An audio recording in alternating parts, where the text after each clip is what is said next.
We had, over the course of writing Civil War, kind of realized the paths that Steve and Tony were on were crossing. Captain America, who was always willing to jump on a grenade, is slowly learning to value things other than sacrifice. He realizes that maybe there's more to life than always threatening to lose yours. And Tony was becoming wider in his view, right, about what he needs to do and how he needs to save people. We realized, oh, for Steve to become his best self, he needs to get a life. And for Tony to become his best self, he needs to lose his. And we went, oh, that's pretty good. Everybody should have a milkshake. That's a good day. I'm Steve McFeely. And I'm Chris Marcus, and this is how we wrote a Marvel blockbuster.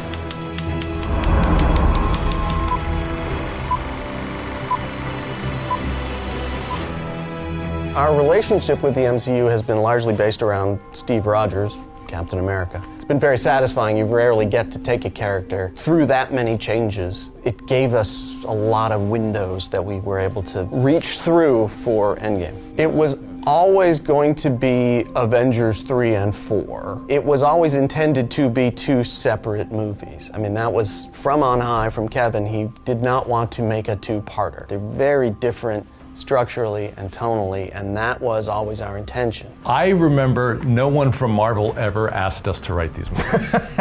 Kevin never called and said, I want you guys to write these. We just started negotiating. I think really all we were handed was Thanos, which necessitates the use of the Infinity Stones, which are this, and this throughout the MCU. And if you want to get rid of people, you can, but you're under no obligation to just kill them willy-nilly. That was just about all. This is not to say we picked people at random to kill. Not any more than we do on a daily basis. Good point. And there were a bunch of obvious implications from that. Namely, we could bring in the Guardians because two of Thanos' stepdaughters were on that ship. It could be anybody from anywhere, and in fact should be. The beauty of working for Marvel as compared to the rest of Hollywood is when you get a job, you have, for the most part, a release date. Right. So you are working on a real concrete movie the whole time, and that things are staffing up and people are starting to make drawings of things you're writing about. We spent the last 4 months of 2015 locked in a conference room, reading everything we could. Reviewing all the movies that we knew about. And then writing every ridiculous or non-ridiculous idea we had. We're the ones that are locked in the room and sort of being fed under the door. Some people are afraid to go into the room and other people don't know how to leave. It's a big table where there's usually one representative from Marvel. In this case, it's a woman named Trin Tran. Then it's Kevin as often as he can get in there, and Joe and Anth as often as they can get in there. Our collective is really important to how these last 4 movies that we've worked on have come out. That's one of the delightful parts of that room was, you know, they came in and said, here's all the baseball cards with little magnets on the back. And we went, oh, amazing. And so we really just throw up every face of alive and dead people in the MCU. On the back it said whether we had this actor or not. There were something like 60 or 70 names up there, and then just staring at them and going, I've never seen those two people together, that would be fun, or they are gonna hate each other, let's put them together. There were big ideas and little ideas. Really did give them to Marvel and to the Russos and just said circle things. Let's start winnowing down the movie that we're all thinking of in our heads but haven't talked about yet. Research and development is sort of that stage. Once the circles come back, we go, Cap picks up Thor's hammer, obviously. We all agree that should happen somewhere. It gives you little mile markers to make you feel like you're not just in a vast sea. If you say, when would Cap pick up the hammer? Well, probably pretty late, probably over there. Put that card over there and we can work toward it. That's why the snap was really helpful. It was always going to be the marker between the movies, but it's a really nice flag to sort of plant in the ground and drive towards. The 4 months in that room are us slowly getting to that outline and people coming in and looking at the sort of serial killer board, Post-its everywhere. And whiteboard, and there's 3x5 cards, and sometimes there's action figures. You're winnowing down possibilities and you're killing ideas. You have plenty of days where you go, nothing happened What today. do we do for a living? All we did is eliminate possibilities. Oh, you're talking my language, man. This is like a bedtime story. That's right. Again, we were in grad school writing novels and short stories, so we didn't have a film class or anything. So we just bought a book by Sid Field called Screenplay, and he had sort of charted out a lot of blockbuster movies or just films. Act 1, there's a turning point. Act 2 is sort of the most important part to get right, and there's usually a midpoint. In between Act 1 and the midpoint, there's a little pinch, and in between the midpoint and the end of Act 2, there's a second pinch, and then the third act is whatever it's gonna be. And when I say pinches and midpoints, those are plot points where the movie turns. Good examples are, in Winter Soldier, Cap is on the run, and he doesn't quite know who's chasing him. And a number of clues lead him to Camp Lehigh, and he goes down in the basement, and he turns on a computer, and it turns out to be his nemesis from 1945, only now in computer form. And he tells him that the entire time, what he thinks he knows, he doesn't know, and that Hydra has existed this entire time and has been shaping the century. The movie now flips, and the audience is like, holy crap. I didn't realize that, but I guess that makes sense. You know, there'll be somebody out there watching this going like, of course, it's a formula. It's a framework so you don't dive into despair, or waste basically. Time. It's something you can hang things on so that you can actually spend more time on the character work and on the really interesting details. A card might just say, Cap picks up Mjolnir. Well, that's not enough of a scene, but we know that's going to be over there, and that gets a thumbtack on the wall. But then another scene might be Gamora and Nebula hug it out. That's sort of cheeky code for they're going to have a meaningful scene where they reconcile. And there are frequently cards that are entirely subtext, where it's just like, Cap needs to find a life, Tony needs to sacrifice his, to remind us there is a through line for these people. The cards come off, and first you literally type up the cards. It's like transcribing the collective thought of the last 4 months. We'll have talked about that scene a lot, but it still only says Gamora and Nebula hug it out, so that one of us has to describe that scene. It can have dialogue, it can have jokes, it can have sound effects. The outline and all the scripts after it, we write them to be read. Yeah, it's meant to be a pretty good read. So that you are getting at least a nominal sense of the excitement or sadness, the dynamics that we're trying to build. We revise the heck out of it, and then it's numbered, in this case probably 1 through 80 or 90, and then we send it off to be blessed by Marvel and Joe Nance. There is what is called the Marvel Parliament. I didn't name it, which is all their primary producers from various projects. They know what their characters are up to. So you know, we killed that guy. We have a scene in Black Panther that literally says he doesn't do that. Remember, we have a villain who has the power of a god. He's omnipotent and omniscient. So we're faced with telling a story where even if we don't defeat him, how do you even start trying to solve the problem with a guy who can kill you with a thought and can see it coming from a million miles away? And it was Trin Tran, I think mostly because she was just frustrated, said, I wish we could just freaking kill him. And we stopped and went, oh, because he was serious about what he said. And all he wanted to do was balance the universe. And so he then got rid of them. And that one frustrated comment went us down a road that we probably should have been down before if we were honest with Thanos' character. And then we jumped 5 years, and we still can't solve the problem because the stones are gone. And yet Scott Lang, we just requested, can you leave him in the quantum realm? And with fresh eyes, look at our problem and go, have either of you guys ever studied quantum physics? Only to make conversation. Quantum realm might have a solution for you, and it's time travel. In real quantum physics, the quantum realm does have completely different time qualities than out here in our world. Yeah, how did you even figure that out? Google? No, we had actual time. Oh, that's right, we had physicists.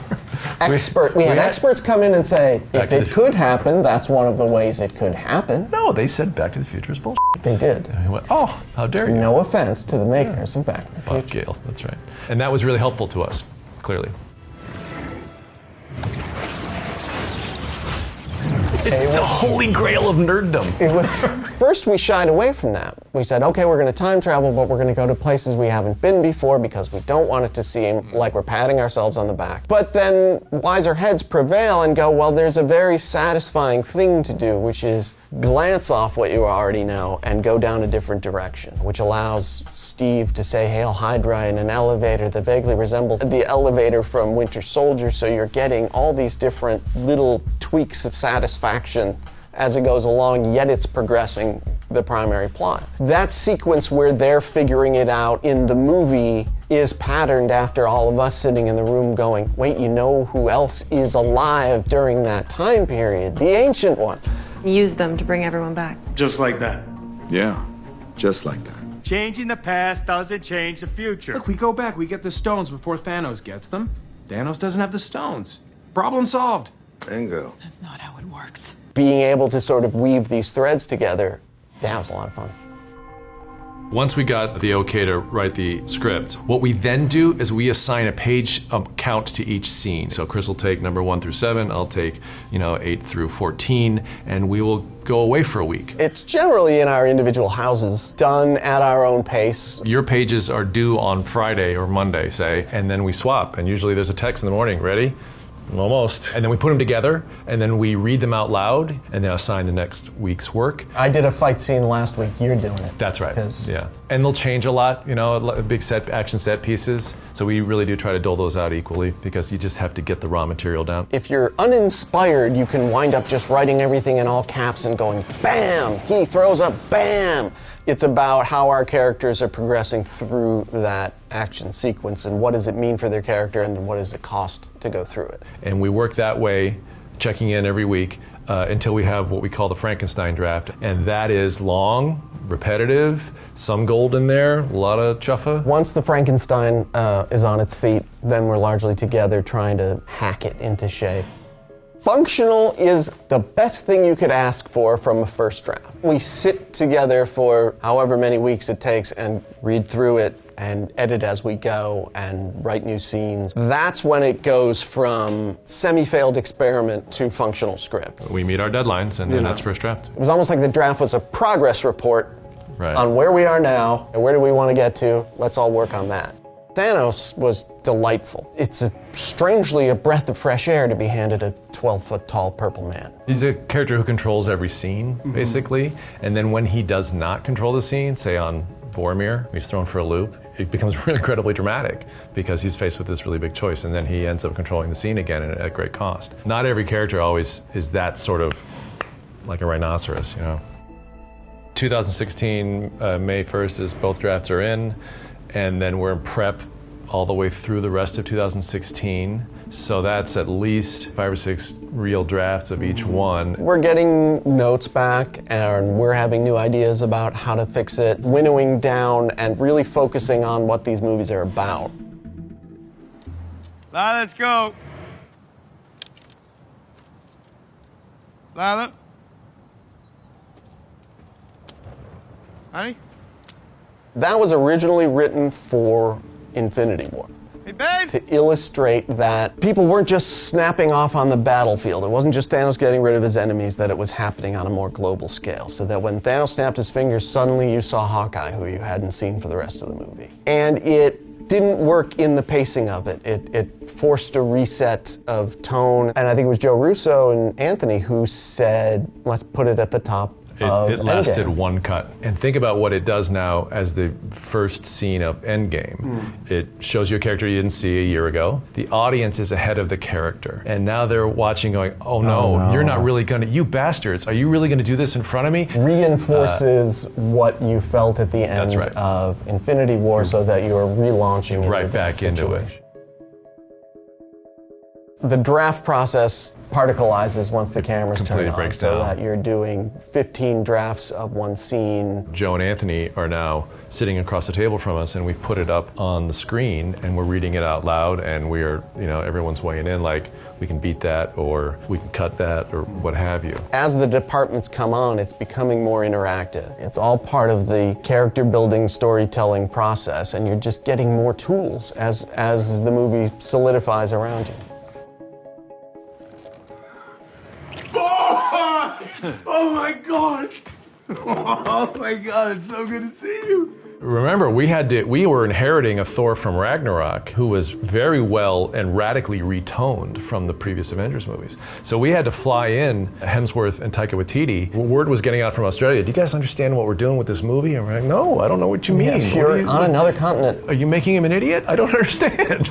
In Ragnarok, he loses his kingdom, his father, his sister, and his eyeball. Right. We just thought about what would happen if any one of us sustained that much loss and failure, and you would get incredibly depressed and probably retreat from the world. That is a comedic performance with a lot of pain behind it.